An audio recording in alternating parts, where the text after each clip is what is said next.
Good morning student, 10th class बेटा। आज हम हमारा नेक्स्ट चैप्टर शुरू कर रहे हैं, जो चैप्टर है आपका इकोनॉमिक्स की बुक से। चैप्टर नंबर फर्स्ट है आपका डेवलपमेंट, जिसको आप विकास भी बोलते हैं। ठीक है बेटा। तो सबसे पहले मैं आपको बताना चाहूँगी कि विकास का क्या अर्थ है, किसको हम विकास कहते हैं। ठीक है।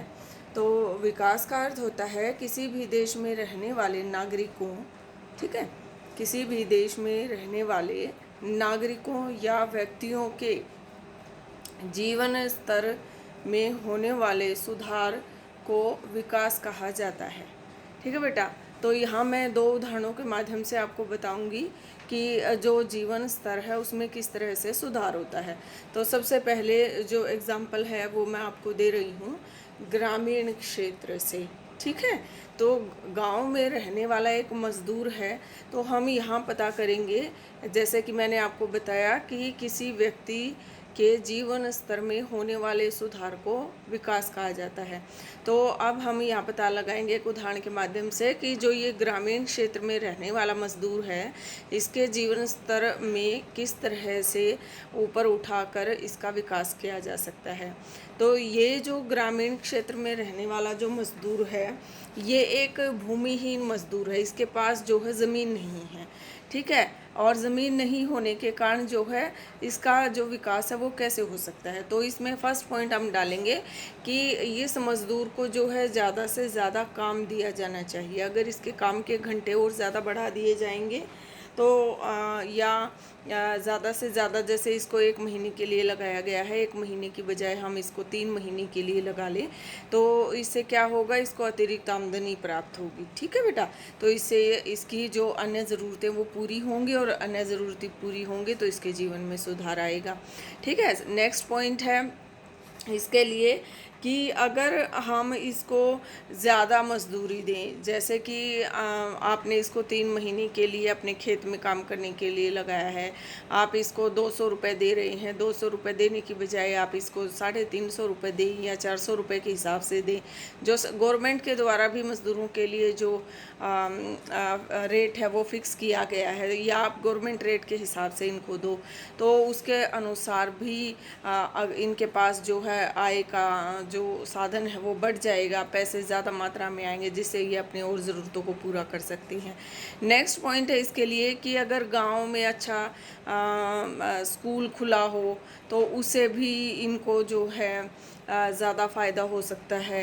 तो आप पूछेंगे कि मैम उससे इनको ज़्यादा फ़ायदा कैसे हो सकता है। तो इनको ज़्यादा फ़ायदा इससे इसलिए हो सकता है बेटा कि अगर अच्छा स्कूल होगा गांव के अंदर, और 10th-12th क्लास गांव के अंदर ही होगी, तो इनके जो बच्चे हैं वो आसानी से फ्री में स्कूल के अंदर पढ़ लेंगे, अच्छी एजुकेशन ले लेंगे, और अच्छे पढ़े लिखे होने के कारण जो है उनको अच्छी शिक्षा होने के कारण इनके जो बच्चे हैं आने वाले समय में इनसे बेहतर कार्य करेंगे, जिससे इस मज़दूर का जो जीवन स्तर है उसमें और ज़्यादा सुधार आएगा।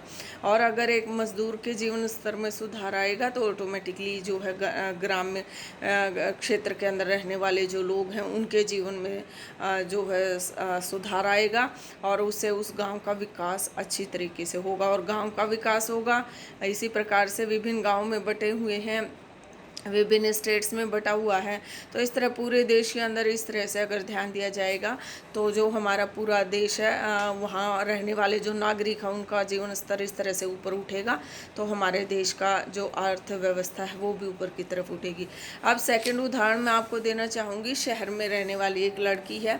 तो अब शहर में रहने वाली लड़की का विकास किस प्रकार होगा। तो देखो, शहरों में क्या होता है कि शहरों में एक तो आपकी जो आय के साधन है वो सीमित होते हैं, और प्रायोरिटी जो शहरों में रहने वाले जो पेरेंट्स होते हैं वो लड़कों को ज़्यादा देते हैं। उनका ये मानना होता है कि जो लड़के हैं वो अगर अच्छी एजुकेशन लेंगे, अच्छी जॉब करेंगे, तो जो है आने वाले समय में उनका जो है अच्छी तरह से गुजर बसर हो पाएगा।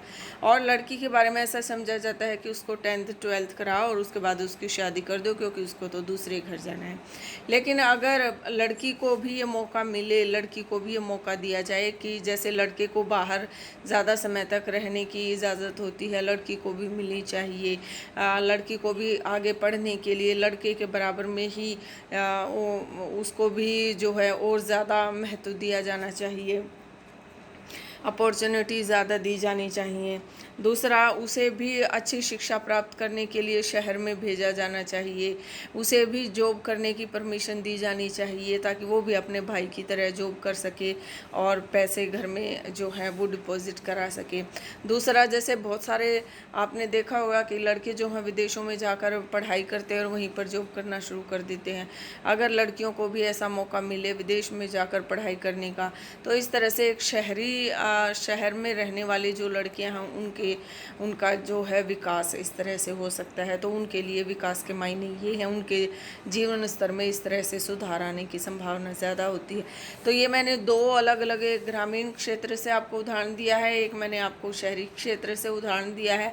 तो यहाँ बताने की आपको कोशिश की गई है इन दोनों उदाहरणों के माध्यम से कि जो विकास है वो कितना महत्वपूर्ण है और विकास कैसे होता है और आपके कैसे जीवन स्तर को ऊपर की तरफ उठाता है।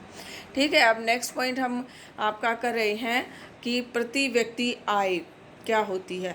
प्रति व्यक्ति आय वो होती है बेटा जिसमें आपकी कुल राष्ट्रीय आय और वहाँ रहने वाली जनसंख्या को भागफल के द्वारा भाग करके एक दूसरे से डिवाइड करके आपकी जो प्रति व्यक्ति आय है, औसत आय है, उसको निकाल लिया जाता है।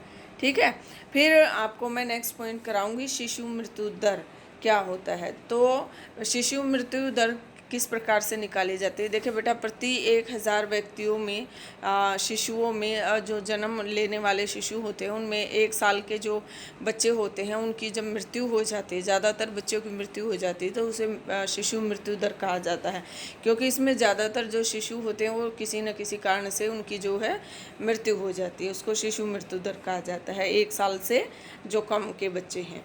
ठीक है बेटा, फिर नेक्स्ट मैं आपको करा रही हूँ सतत पोषणीय विकास। तो यहाँ ये पॉइंट क्लियर करना बहुत ही ज़रूरी है कि सतत पोषणीय विकास क्या होता है। सतत पोषणीय विकास वो होता है बेटा जिसमें आप लगातार अपने जीवन स्तर को उठाने की कोशिश करते हैं और इसके अंदर जो है बिना प्रकृति को नुकसान पहुंचाएं आप अपना विकास करते हैं। बिना प्रकृति को नुकसान पहुंचाएं मीन्स यहाँ पर आप पर्यावरण का संरक्षण करते हैं, पर्यावरण का ध्यान रखते हैं और बिना प्रकृति को, बिना पर्यावरण को नुकसान पहुंचाए आप अपना विकास करते हैं। और जो भी प्रकृति द्वारा प्राप्त आपकी वस्तुएं हैं या खनिज पदार्थ हैं उन सभी को आप आने वाली भविष्य की आने वाली पीढ़ियों के लिए सुरक्षित रखते हैं, उसे आप सतत पोषणीय विकास करते हैं। बिना प्रकृति को नुकसान पहुंचाए आने वाली पीढ़ियों के लिए सुरक्षित जिन खनिज पदार्थों को आप रखते हैं उसे आप सतत पोषणीय विकास कहते हैं। जैसे मैं यहाँ आपको बताना चाहूँगी कि जैसे जो वन है, आप अपना विकास करने के लिए, नई नई इमारतें बनाने के लिए, नए नए सड़कों का निर्माण करने के लिए, पुलों का निर्माण करने के लिए बहुत ज़्यादा मात्रा में जो है वनों को नुकसान पहुंचाया जाता है, बहुत सारे वृक्षों को काटा जाता है। ये ज़रूरत है, हमारी नीड है। अगर हमें विकास करना है, देश का विकास करना है तो हमें इन चीज़ों की आवश्यकता है। हमें सड़कों की आवश्यकता है, हमें पुलों की आवश्यकता है, हमें बांधों की आवश्यकता है और इसलिए ज़रूरी है कि जो पेड़ हैं वो कटेंगे। लेकिन आप इतना कर सकते हैं कि जितने पेड़ आपने काटे हैं उससे दुगनी मात्रा के जो पौधे हैं आप उनकी जगह पर नए लगा दीजिए, नए विकसित कर दीजिए। तो इससे क्या होगा कि बैलेंस बना रहेगा प्रकृति का और जो है प्रकृति को नुकसान नहीं होगा उससे। और आपने दूसरी जगह पर जो है इतने ही डबल मात्रा में जो है वृक्षों का रोपण कर दिया है जिससे आने वाले समय में वो उन वृक्षों का स्थान ले लेंगे। तो इस तरह से आपने प्रकृति को बचाते हुए अपना विकास किया है। ठीक है, दूसरा है कि आने वाली पीढ़ियों के लिए, जैसे आपके पास पेट्रोल है, डीजल है, कोयला है बेटा, आने वाले समय में ये हमारे पास सीमित मात्रा में है। इनकी मात्रा का हमने अनुमान लगा लिया है कि हमारे पास ये इतने हैं और आने वाले जो 20 साल हैं या 50 साल हैं तब तक ही ये हमारे काम आ सकते हैं, उसके बाद ये ख़त्म हो जाएंगे।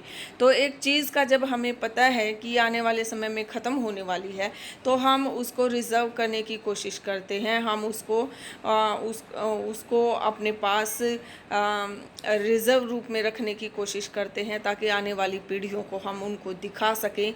अगर हम उनका अत्यधिक दोहन करेंगे तो वो जल्दी ही ख़त्म हो जाएंगे, और हमारी आने वाली जो पीढ़ियां हैं उनको नहीं पता होगा कि कोयला कैसा होता है, या जो ईंधन है और वो किस प्रकार होता है, और किस प्रकार से जो व्हीकल हैं उनके द्वारा चलाए जाते थे। इसलिए ज़रूरी है बिना प्रकृति को नुकसान पहुँचाएँ आने वाली पीढ़ियों के लिए सुरक्षित रखना ही सतत पोषणीय विकास कहलाता है। ठीक है बेटा, आज के लिए इतना ही। मेरे साथ बने रहें, कल इससे आगे का मैं आपको कराऊंगी। Thank you, have a nice day.